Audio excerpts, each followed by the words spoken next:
savez, notre collectif Bordeaux en lutte a porté des candidatures sur l'ensemble des cantons bordelais lors des élections départementales de dimanche dernier. Notre jeune collectif s'est constitué il y a à peine 2 ans et il agrège des militants du NPA, de la France Insoumise, des Gilets jaunes, des personnes non encartées, tous et toutes ayant en commun la lutte, que ce soit dans la rue, sur les ronds-points, sur nos lieux de travail ou en solidarité de terrain avec toutes les luttes en cours à Bordeaux et dans les environs. Si nous avions souhaité à l'époque constituer une liste pour les municipales, c'était dans l'idée d'être là et partout, conscients que même si nous avions des élus, cela ne signifiait pas pour nous de déserter les territoires multiples de nos résistances. Bien au contraire, nous nous envisagions avant tout comme des porte-paroles ayant à cœur de faire entrer la colère sociale dans le Parlement bordelais. Ce que nous avons fait grâce à votre mobilisation autour de notre candidature inédite qui a permis à 3 de nos camarades de siéger dans un hémicycle qui ne s'attendaient pas du tout à nous voir. Une fois par mois, nous y faisons grincer des dents. Nous lisons des communiqués transmis par nos camarades en lutte. Nous faisons aussi des propositions. Nous formulons des vœux et questions aux élus.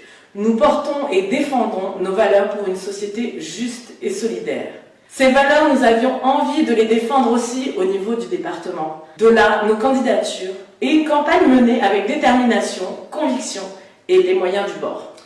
Face aux mastodontes aux ressources financières tellement plus élevées que les nôtres, face au silence médiatique et il faut le dire, face au peu d'intérêt a priori suscité par ces élections, nous avons arpenté les rues pour aller à votre rencontre, pour vous parler de nos projets de vie, pour vous offrir une alternative à une droite définitivement occupée à enrichir les riches et une gauche rose, verte et rouge qui, quant à elle, s'est donnée pour unique mission de gérer le capital.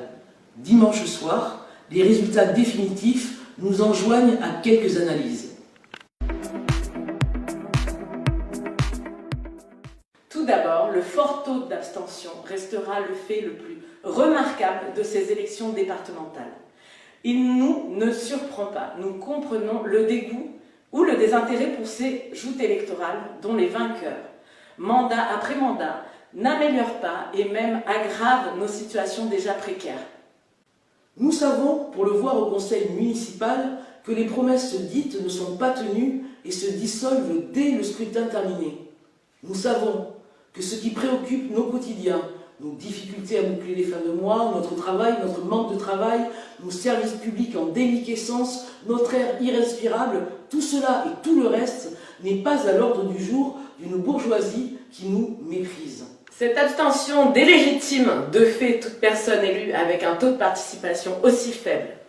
Elle pointe du doigt et interroge ce système démocratique que nous voulons trop souvent imposer au monde. Elle est une nouvelle paire de gifles aux professionnels de la politique. À Bordeaux en lutte, nous espérons qu'elle est le signe d'une colère qui, à défaut de s'exprimer dans les urnes, n'attend qu'un déclencheur pour envahir les rues, pour inventer des formes de résistance. Il y a dans notre ville beaucoup d'associations, de collectifs, dans des domaines divers et convergents, qui ont toujours besoin de renforts. Il y a encore bien des lieux qui attendent d'être investis de notre ras-le-bol et surtout de notre créativité et de nos aspirations communes. Cependant, certains et certaines se sont saisis de notre présence à cette élection et ont glissé nos bulletins dans leur enveloppe, les seuls représentant une gauche radicale. Cela n'a pas été suffisant pour que nous ayons des élus, mais nous n'avons aujourd'hui aucun regret d'avoir mené cette campagne. Soyez toutes et tous remerciés pour la confiance renouvelée et pour les scores plus qu'encourageants qu'ont recueillis nos candidats. Ils nous permettent de voir nos frais de campagne remboursés. Il fallait faire au minimum 5%, sauf sur le canton 3, Codéran, Saint-Augustin, où nous sommes à 4,91, rageant. Sur le canton 5, Bastide, Sainte-Croix, Belsier, Gare Saint-Jean, nos 15,01 nous placent en 3e position et il nous manque tout juste 21 voix pour aller ferrailler au second tour face au Parti Socialiste. Sur le canton 1, Saint-Michel, nos soutis, Victoire, nous sommes à 14,18%.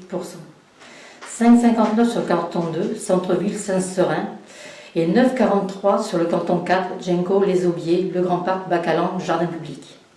Sur 2 cantons, nous avons placé le Rassemblement national derrière nous et ces résultats prouvent que notre jeune mouvement est devenu, en peu de temps, une force politique sur laquelle il faut désormais compter. Oui, cela nous motive et nous donne du baume au cœur. Et il nous en faudra du baume au cœur, comme à vous, face à un avenir qui s'annonce si peu avenant, quand les chiffres de la pauvreté explosent, quand les rues n'attendent qu'un accident de vie pour broyer nos semblables qui n'ont plus de lieu où habiter, quand nos salaires stagnent alors que se nourrir, se loger, allumer un chauffage, une chaudière, faire des études et toutes les choses essentielles ont un prix toujours plus élevé, quand le climat et la nature portent les stigmates de notre système qui ne voit que les profits à court terme. Rien ne ruisselle des richesses que nos forces laborieuses pourtant produisent.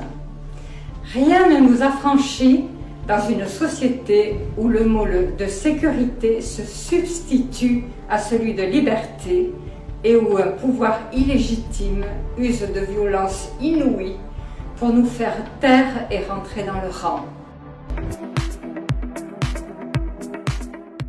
En votant pour Bordeaux en lutte, vous avez acté dans les urnes la vision d'un monde à l'opposé de ce capitalisme violent. Nous parlons de réquisitionner les logements vacants, De mettre en place le référendum d'initiative citoyenne, D'embaucher massivement des fonctionnaires, De préserver nos services publics. De rendre gratuits les transports interurbains, de faciliter l'accès aux subventions pour les petites associations, D'interdire l'usage des pesticides de synthèse. De mettre fin au partenariat public-privé. De rendre accessible le RSA pour tous les jeunes dès 18 ans et d'autres propositions que portent nos valeurs solidaires. Merci encore de nous donner la force de poursuivre, sachant que nous ne sommes pas seuls à les porter et que notre mouvement trouve écho et fait sens.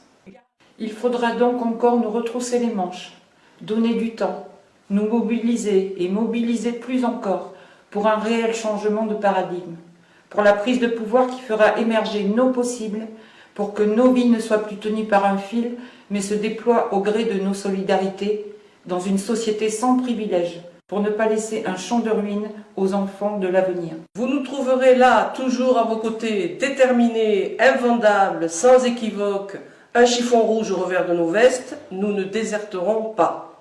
Et gare à la revanche quand tous les pauvres s'y mettront. Nous sommes en lutte.